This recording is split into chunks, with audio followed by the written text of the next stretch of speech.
सुप्रभात एमपी, मैं हूं आपके साथ अवंतिका श्रीवास्तव। मध्य प्रदेश की तमाम बड़ी खबरों पर हम चर्चा करेंगे, लेकिन सबसे पहले बात प्रधानमंत्री नरेंद्र मोदी के सबसे बड़े डिजिटल इंटरव्यू की। G20 समिट से पहले पीएम मोदी का ये डिजिटल इंटरव्यू, जिसमें moneycontrol.com से पीएम ने तमाम बड़ी बातें कही। उनकी तरफ से वैश्विक समस्याओं का भी जिक्र। उन्होंने कहा कि इसका समाधान जरूरी है, समाधान की हर कोशिश में भारत साथ है। G20 से भारत का सामर्थ्य बढ़ रहा है, दुनिया में भारत की अहम भूमिका आई है, देश के युवा भारत की ताकत बनते जा रहे हैं। सबका साथ सबका विकास का मंत्र भी इस इंटरव्यू के जरिए पीएम मोदी ने दिया। उन्होंने कहा कि हमारे पास 140 करोड़ लोगों की ताकत है, हमारी सरकार ने लोगों के जीवन को आसान बनाया है। अब से थोड़ी ही देर बाद moneycontrol.com पर प्रधानमंत्री नरेंद्र मोदी का सबसे बड़ा डिजिटल इंटरव्यू आप देख सकेंगे।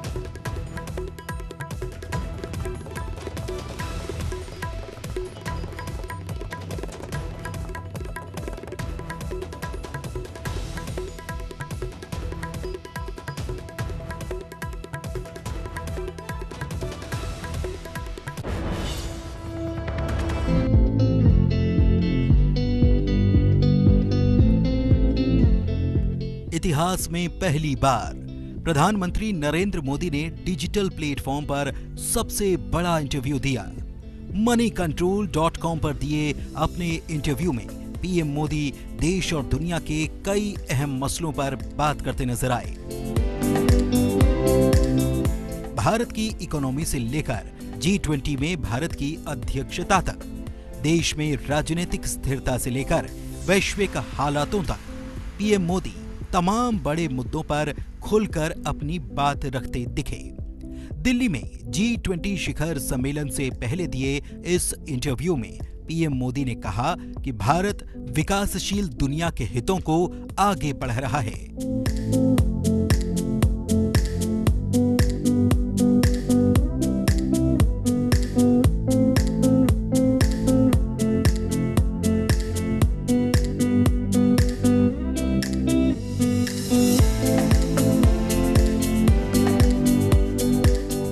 पीएम मोदी ने कहा कि भारत की तरक्की न केवल भारतीयों के लिए बल्कि दुनिया के लिए अच्छी बात है।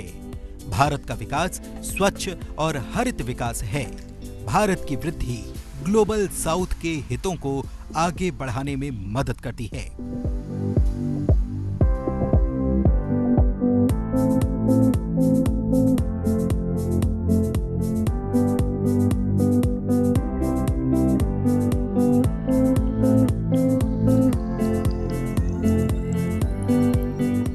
पीएम ने मुद्रास्फीति पर भी बात की।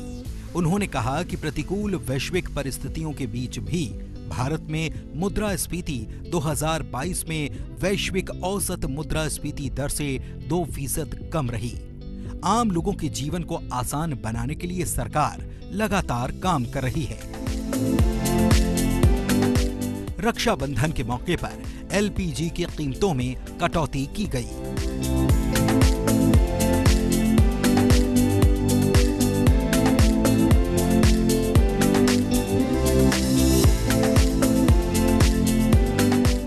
पीएम ने फ्री बायस पर भी बात की। उन्होंने कहा कि आर्थिक रूप से गैर जिम्मेदाराना नीतियों के प्रति सचेत रहने की आवश्यकता है। ऐसी नीतियों के दीर्घकालिक प्रभाव न सिर्फ अर्थव्यवस्था को बल्कि समाज को भी नष्ट कर सकते हैं।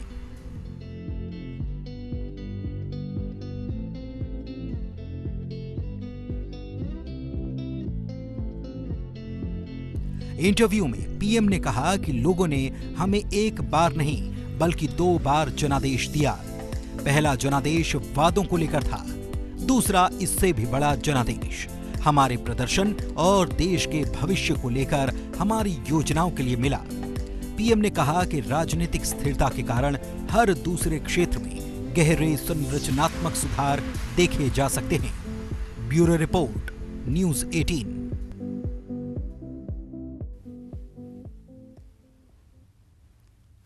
आगे बढ़ते हैं, कुछ और खबरों की बात करेंगे। इंदौर का जिक्र, जहां चाकू लहराने का एक वीडियो वायरल होता जा रहा है। सरेआम चाकू लहराने का वीडियो सामने आया है। पैसे के लेन देन को लेकर विवाद शुरू हुआ था। एक युवक धारदार चाकू लहराता हुआ नजर आया। तस्वीरें आप देखिए। सीसीटीवी में संदिग्ध दिखाई देता है। आरोपी की तलाश में पुलिस लगातार जुटी हुई है। आजाद नगर थाना इलाके की पूरी घटना, तस्वीरें आपकी टीवी स्क्रीन पर। पैसे के लेन देन को लेकर जो विवाद हुआ, उस दौरान इस व्यक्ति के हाथ में चाकू नजर आया। किस मंशा के साथ ये सब चल रहा था, ये पता लगाने की कोशिश पुलिस लगातार कर रही है।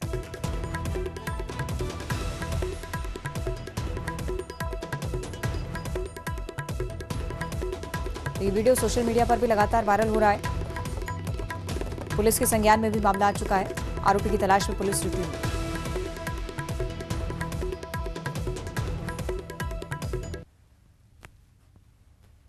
और इधर खरगोन में पूर्व केंद्रीय मंत्री अरुण यादव का एक बड़ा बयान सामने आया। स्क्रीनिंग कमेटी के सदस्य अरुण यादव ने कहा कि उम्मीदवारों का चयन बहुत बड़ी चुनौती है। कांग्रेस नेता ने जल्द ही उम्मीदवारों की घोषणा की बात कही है।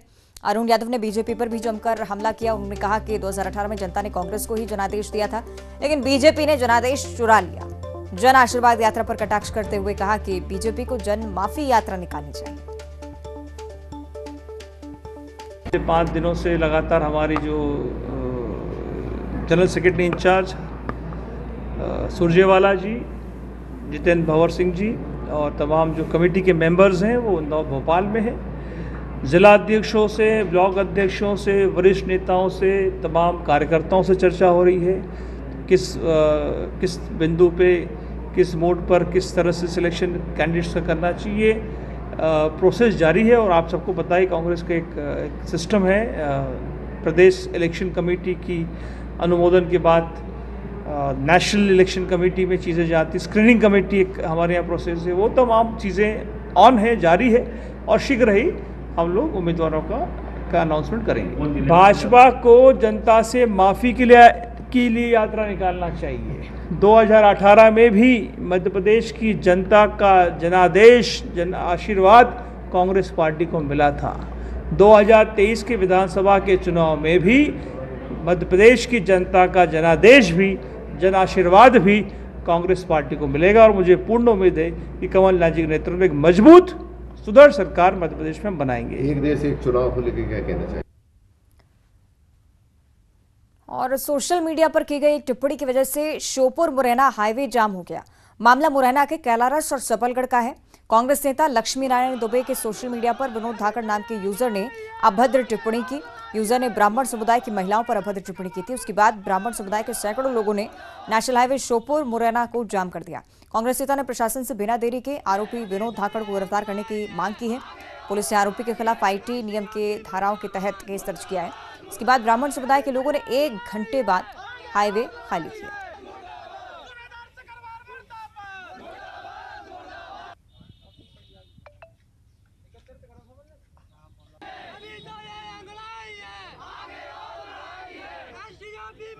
संपूर्ण नारी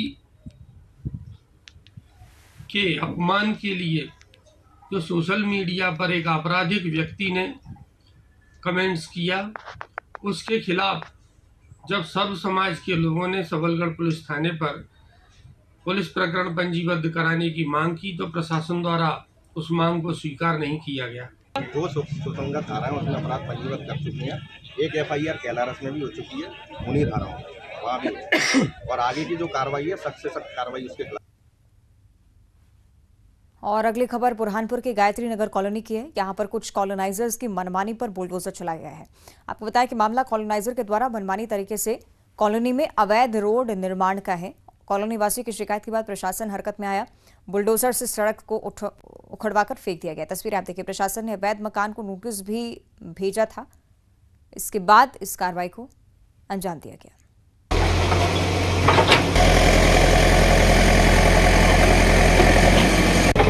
गायत्री नगर कॉलोनी है। गायत्री नगर कॉलोनी के पास एक मास्टर प्लान के तहत 100 फीट रोड निकला हुआ है। रोड पर कॉलोनाइजर के द्वारा अवैध रूप से कंक्रीट का रोड बना दिया गया था, उसको हटाने की कार्रवाई की जा रही है। 4 कॉलोनाइजर के द्वारा एक संयुक्त रूप से कॉलोनी काटी गई है। उनको भी विधिवत रूप से न्यायालय में प्रकरण पंजीबद्ध कर दिया गया है। उनको नोटिस देने की कार्रवाई प्रारंभ कर दी गई है। अगली खबर आगर मालवा से। इलाज कराने गई युवती से दरिंदगी करने वाले डॉक्टर को पुलिस ने गिरफ्तार कर लिया। आपको बताएं कि डॉक्टर ने दरिंदगी के बाद युवती का एक वीडियो बनाकर उसे वायरल किया था। इससे भड़के हिंदू संगठनों ने डॉक्टर के घर में आग लगा दी थी। अब हिंदू संगठनों ने आगर STOP को ज्ञापन सौंपा है। मकान तोड़े जाने की मांग भी रखी है। बहरहाल पुलिस ने दरिंदगी सहित दूसरी धाराओं के तहत आरोपी के खिलाफ केस दर्ज किया, उसे गिरफ्तार किया। बालिका के साथ भी एक कृत्य हुआ। उन दोषियों के साथ में कठोर कार्रवाई की जाए। ताकि अन्य अपराधी की मानसिकता में ये सोचे तो एक बार प्रशासन का भय बना रहे कि वर्तमान देश की भी स्थिति है कि बहनों के साथ, बेटियों के साथ एक तरफा सरकार, समाज, आप सभी लोग जनता से खड़े हैं। उस अपराधी को कठोर से कठोर कार्रवाई की जाए, उसकी जो मकान है उसको। और अगली खबर खंडवा से है। यहाँ 5000 किसानों ने शहर में रैली निकाली है। ट्रैक्टर ट्रॉली और दूसरे वाहनों के अलावा ये लोग पैदल भी निकले हैं। किसानों ने हाथों में फसलें लेकर प्रदर्शन किया है। सूख रही फसलों को लेकर किसान काफी परेशान चल रहे हैं और कलेक्ट्रेट पहुंचकर खंडवा जिले को सूखाग्रस्त घोषित करने की भी मांग की है। इन लोगों ने 40,000 रुपये प्रति हेक्टेयर के हिसाब से मुआवजा देने की मांग की। किसानों ने मांग ये भी की है कि जल्द से जल्द सुनवाई हो और ना होने पर मातृशक्ति स्पीड पोस्ट से सरकार को चिट्ठियां भी भेजने की, चूड़ियां भी भेजने की चेतावनी।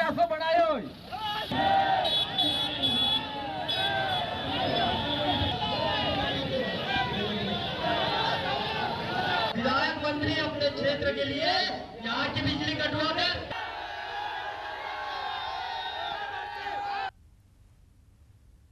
और अगली खबर खंडवा के देत गांव की। यहां एक युवा किसान के आत्महत्या करने के बाद सियासत तेज हो गई है। परिवार वालों का आरोप है कि बाढ़ में हुए नुकसान का सदमा न झेल पाने की वजह से युवा किसान ने कीटनाशक दवा पीकर जान दे दी है। प्रशासन ने प्राथमिक जांच में मौत की वजह पारिवारिक कलह बताई है। खेत में उसकी कपास की फसल लहलहा रही है। बाढ़ में हुए नुकसान की भरपाई प्रशासन ने पहले ही कर दी थी, ये दावा प्रशासनिक स्तर पर भी।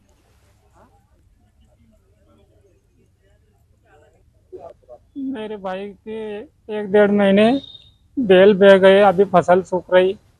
तो उसने मेरे को 4 दिन पहले बताया था, भाई मेरे बेलों के पैसे भी नहीं मिले, मेरी फसल भी सूख रही। अब मैं क्या करूं? उनको भाई अब जो भी सरकार करो वो देखा जाए, अपन मुआवजा के लिखने लगेगा जो उन्होंने। अब जो भी शिवराज मामा जी वो कर दे व्यवस्था, तुम कर दो तो वाइन चौकी बच्ची है 12 महीना की। और जो प्रथम दृष्टया मसला आपसी पारिवारिक विवाद का सामने आ रहा है, उसकी भाइयों के साथ झगड़ा हुआ था और उसकी पत्नी के साथ मारपीट की है उसने, इस तरह की बातें आई है सामने प्रथम दृष्टया। तो और रही बात अगर फसल नुकसानी की, तो उसके खेत में कपास लगा हुआ है और कपास की फसल अभी ठीक ठाक स्थिति में है। और अब बात करेंगे रतलाम जिले की। एक ऑटो चालक और उसके साथी ने ईमानदारी की मिसाल पेश की है। ऑटो में एक महिला का पर्स छूट गया था। इसमें 1 लाख से 2 लाख रुपए तक की नकदी देखी और मोबाइल भी रखा हुआ था। जैसे ही ऑटो चालक ने इस पर्स को देखा, तुरंत ऑटो लेकर थाने पहुंचा, सामान जमा करवाया गया और इसके बाद वो अपने दोस्त के साथ महिला को ढूंढने निकल गया। पर्स गुम होने के बाद महिला यात्री भी ऑटो चालक को ढूंढ रही थी और महिला को पर्स मिलते ही, मोबाइल मिलते ही काफी खुशी हुई। अपने हाथों से वापस ऑटो चालक ने पर्स दिया उसे।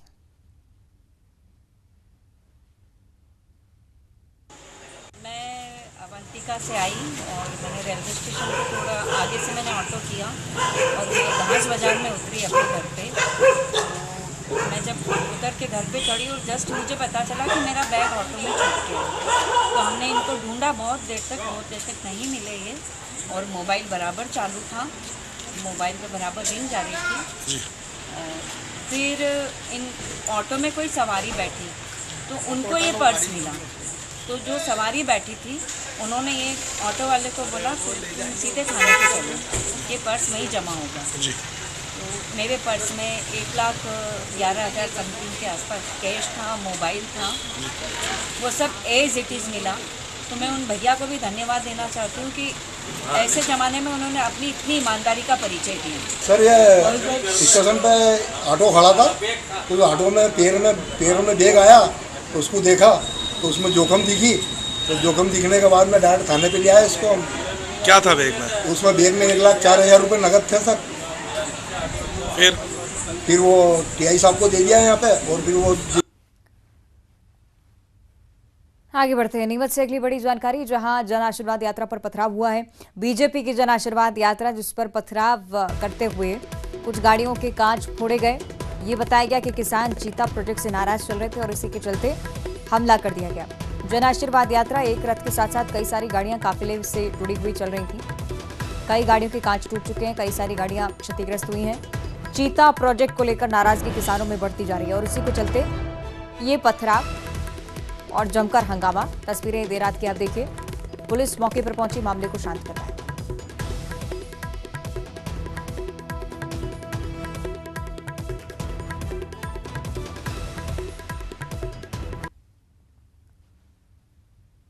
और जन आशीर्वाद यात्रा पर हुए पथराव को लेकर बीजेपी प्रदेश अध्यक्ष पीडी शर्मा का भी बयान सामने आया। उन्होंने कहा कि जन आशीर्वाद यात्रा में अपार समर्थन मिल रहा है।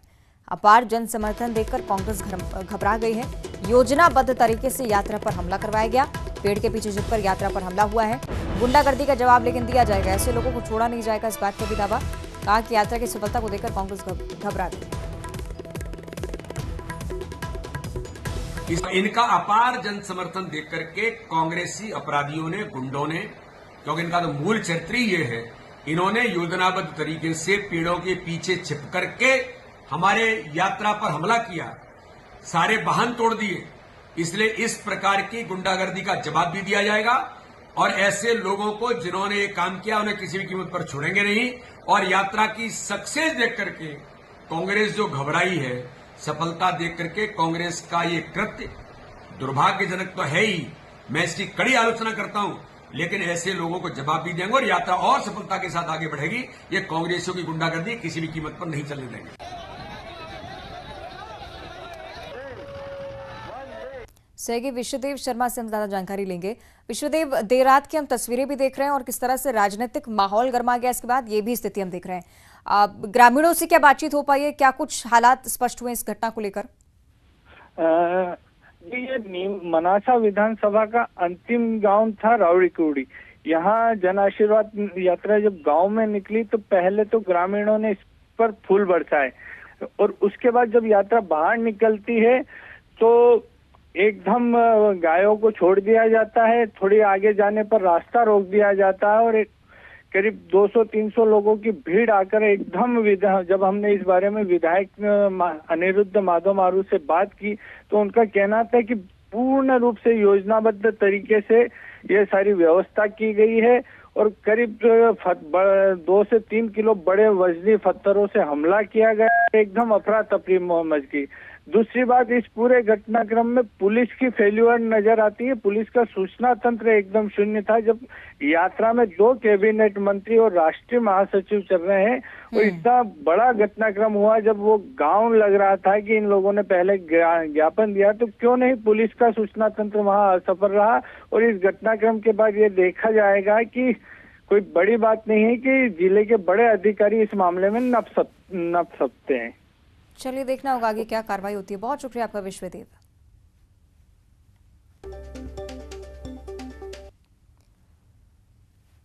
आगे बढ़ते हैं, बात मंडला की करेंगे जहां यात्रियों से भरी एक बस पलट गई है। जन आशीर्वाद यात्रा से सभी लौट रहे थे, बस लौट रही थी और उस दौरान 24 से ज्यादा यात्री घायल होने की सूचना सामने आई। बमहनी स्वास्थ्य केंद्र में सभी को भर्ती करवाया गया। स्टीयरिंग फेल होने के चलते बस का दुर्घटनाग्रस्त होना अभी तक सामने आ पाया है। बमहनी थाना के इंद्री गांव के पास की घटनास्थल की तस्वीरें भी आप देखिए। तमाम ग्रामीण आसपास के यहां पर पहुंचे यात्रियों के सहयोग के लिए। फौरन अस्पताल में भर्ती करवाया गया। 24 से ज्यादा यात्री बताए जा रहे हैं जो कि घायल अवस्था में इलाजरत हैं।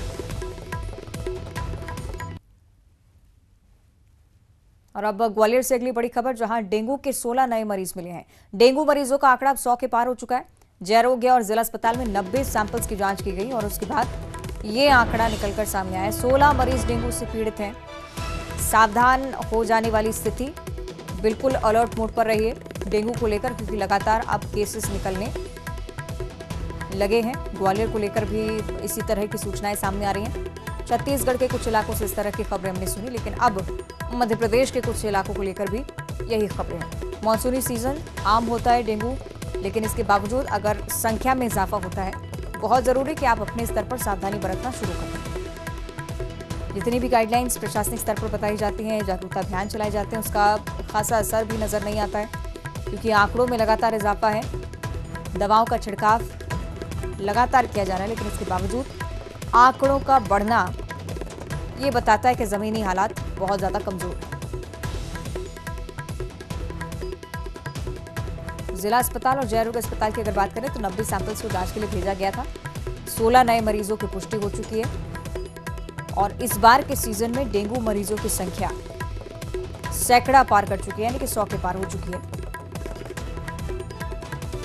सहयोगी सुशील कौशिक ग्वालियर से हमारे साथ लाइव जुड़ रहे हैं, उनका हम रुख कर लेते हैं। सुशील, एक तरफ आंकड़ा लगातार बढ़ता जा रहा है, दूसरी तरफ क्या प्रशासन इसे लेकर मुस्तैद नहीं है?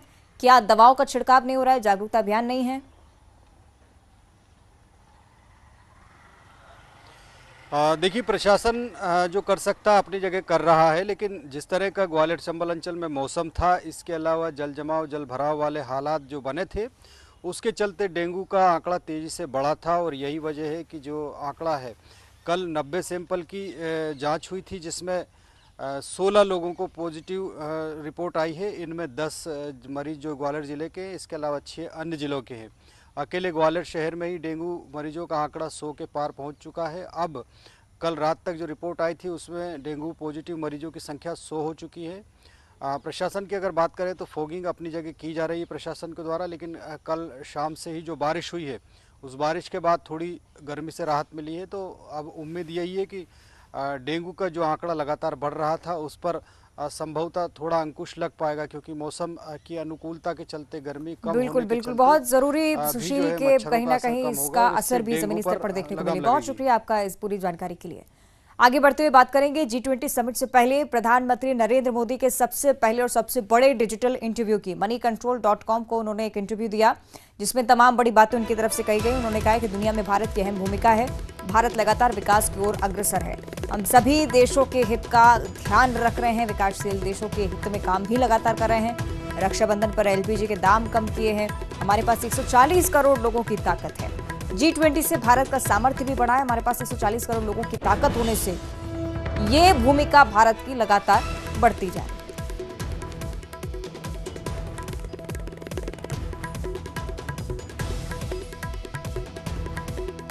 पीएम मोदी का सबसे पहला और सबसे बड़ा डिजिटल इंटरव्यू G20 समिट से ठीक पहले। समिट में क्या कुछ डिस्कस होगा, इसका भी जिक्र उनकी तरफ से, और साथ ही साथ बीते दिनों सरकार की तरफ से जो सौगातें मिली, उनका भी उन्होंने जिक्र किया। भारत की भूमिका पर कुल मिलाकर ज्यादा फोकस, क्योंकि ग्लोबली एक लीडर के तौर पर भारत बढ़ता जा रहा है, इस बात का उल्लेख उनकी तरफ से इस इंटरव्यू के दौरान।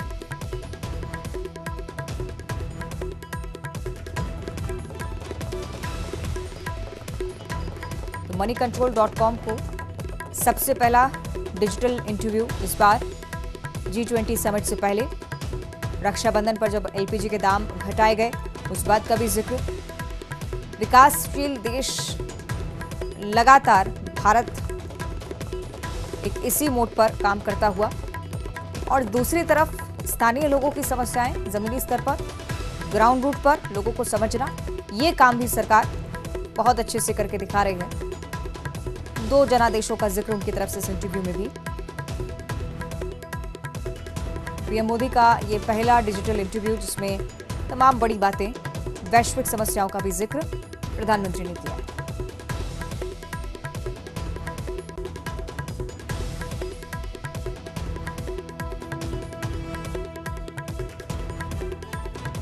तो G20 समिट का भी लगातार जिक्र कर रहे थे पीएम मोदी। भारत का सामर्थ्य बढ़ा है, 140 करोड़ देशवासियों की शक्ति एक साथ बढ़कर आगे आती हुई, दुनिया में भी अहम भूमिका अब निभाता हुआ भारत। moneycontrol.com को ये इंटरव्यू दिया गया। पूरा इंटरव्यू आप moneycontrol.com पर ही देख सकते हैं।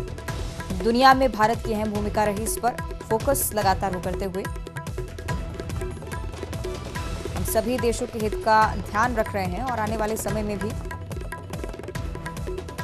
इसी तरह से अग्रसर रहेगा भारत, इस बात का जिक्र भी वो लगातार करते आ रहे हैं।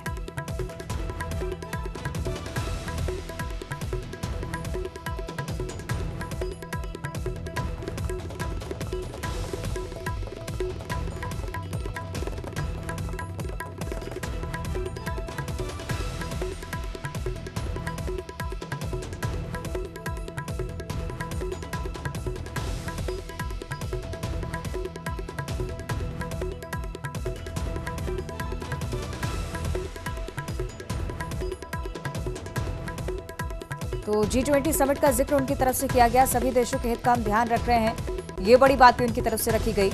रक्षाबंधन पर LPG सिलेंडर्स के दाम हमने घटाए। एक तरफ भारत को विकासशील देश और विकसित देश बनाने की ओर अग्रसर, और दूसरी तरफ भारत सरकार जमीनी स्तर पर लोगों का ध्यान भी रख रही है, इस बात का जिक्र भी उनकी तरफ से किया जा रहा है।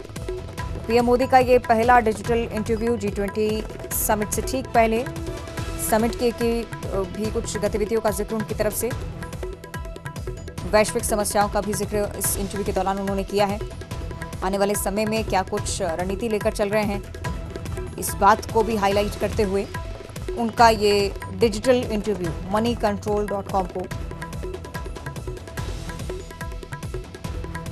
तो प्रधानमंत्री मोदी का पहला डिजिटल इंटरव्यू moneycontrol.com पर आप देख सकते हैं। दुनिया भर में भारत किस तरह से अग्रसर है, किस तरह से विकसित देश बनने की ओर लगातार बढ़ रहा है, इस बात का जिक्र वो लगातार करते आ रहे हैं।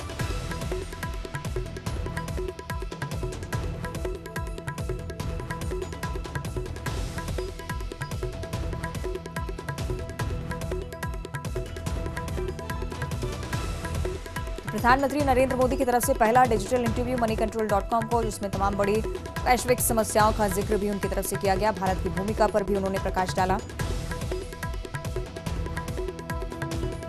और भारत लगातार विकसित देशों की ओर बढ़ रहा है, इसी पथ पर अग्रसर है। ये तमाम बड़ी बातें उनकी तरफ से कही गई। ग्राफिक्स के जरिए भी हम लगातार आपको दिखा रहे हैं कि इस डिजिटल इंटरव्यू के दौरान इस तरह का संदेश देने की कोशिश भी उनकी तरफ से रही। आगामी समिट को लेकर भी उनकी तरफ से कई सारे जिक्र। 140 करोड़ लोगों की ताकत उनके साथ है। G20 से भारत का सामर्थ्य बढ़ा है। ये तमाम बड़ी बातें उनकी तरफ से हाईलाइट की।